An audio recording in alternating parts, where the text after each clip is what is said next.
Bonjour, je m'appelle Stéphane Rivalan, je suis designer de réinvention et cofondateur de l'agence Rallumeur d'étoiles. Je m'appelle Isabelle Normand et je suis designer de réinvention chez Rallumeur d'étoiles.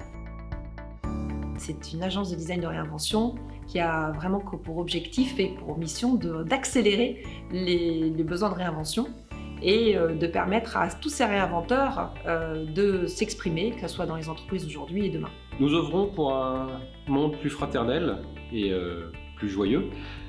Et pour cela, nous designons des expériences apprenantes et ludiques qui permettent à nos clients de se projeter et d'inventer le monde dont ils rêvent. Aujourd'hui, on a vécu une expérience assez riche avec des étudiants de l'ITEM. Ils ont pu à la fois avoir des éléments de prospective sur ce monde. Ils ont notamment eu l'occasion de découvrir la vision 2030 qui a été travaillée chez Decathlon, dans lequel il y avait des intervenants inspirants. Et à partir de cette prospective, ils ont dit tiens, nous, c'est quel monde on veut pour demain? Et ce monde-là, c'est le sustainable. C'est vraiment le but, ils veulent construire ce monde, ils veulent le créer. Et à partir de ça, ils ont imaginé que ce soit pour être recrutés, pour apprendre et pour se développer, comment ils pouvaient justement contribuer et eux, qu'est-ce qu'ils pensaient vivre du coup en 2025 et 2030. Cet effort de scénarisation est assez remarquable de leur part. Ils ont pu faire livrer ce qu'ils avaient sur le cœur et exprimer à nos invités des entreprises ce qu'ils attendent de nos entreprises d'aujourd'hui pour être prêts à les accueillir en 2025 et être épanouis en 2030.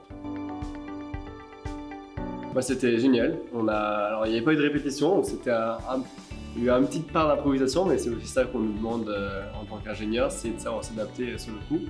On a rencontré plein de personnes super intéressantes. L'idée, c'est de tout de suite se plonger dans des thématiques super importantes, le leadership, le monde de demain. Et là-dessus, il y a eu vraiment beaucoup de choses super intéressantes qui ont été dites. Chacun avait une vision des choses qui étaient, on va dire axées autour de son profil, et ça permettait de faire ressortir l'aspect unique de chacun et d'être complémentaires. Donc chacun donnait une réponse par rapport à ce qui était sa vision du leader. Autre point que j'ai trouvé vraiment très intéressant, c'est le retour des voyageurs. Ils nous ont posé des questions auxquelles on n'avait pas forcément la réponse parce qu'on n'avait pas pensé. Donc c'était une grande ouverture d'esprit, de belles rencontres. Et puis, non, j'ai beaucoup aimé cette expérience, c'était vraiment bien. J'ai adoré le programme laisser plein de possibles et j'ai adoré parce que c'était hyper rythmé. Donc ce côté, ça t'emmène à aujourd'hui et puis t'accélère dans le temps, à la mode accélérateur de particules.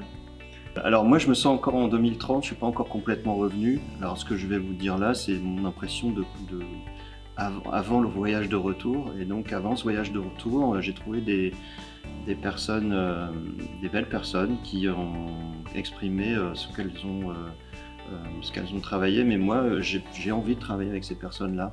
Parce que parce qu'elles ont décidé d'apprendre un peu sur elles-mêmes avant de décider d'apporter des choses aux autres. Et ça, je trouve ça un niveau important et nécessaire dans un travail de groupe. J'ai adoré ce mélange avec les étudiants et d'entendre vraiment des jeunes raconter, puis des jeunes à la tête bien faite. Cette prise de conscience de l'écosystème, j'aime bien cette idée qu'on va plus travailler avec les autres plutôt que contre eux, et ça je trouve cette idée de la coopétition et de réussir à plusieurs, et tout ça, ça m'anime. Et puisque je suis encore là-bas en 2030, je peux inviter toutes les personnes qui vont regarder cette interview à venir nous rejoindre en 2030, puisque tout s'y passe mieux qu'aujourd'hui. On s'appelle Rallumeur d'étoiles parce qu'on veut révéler cette étincelle de joie chez les individus et les collectifs. Et donc ce re de Rallumeur d'étoiles, c'est être heureux pour être heureux.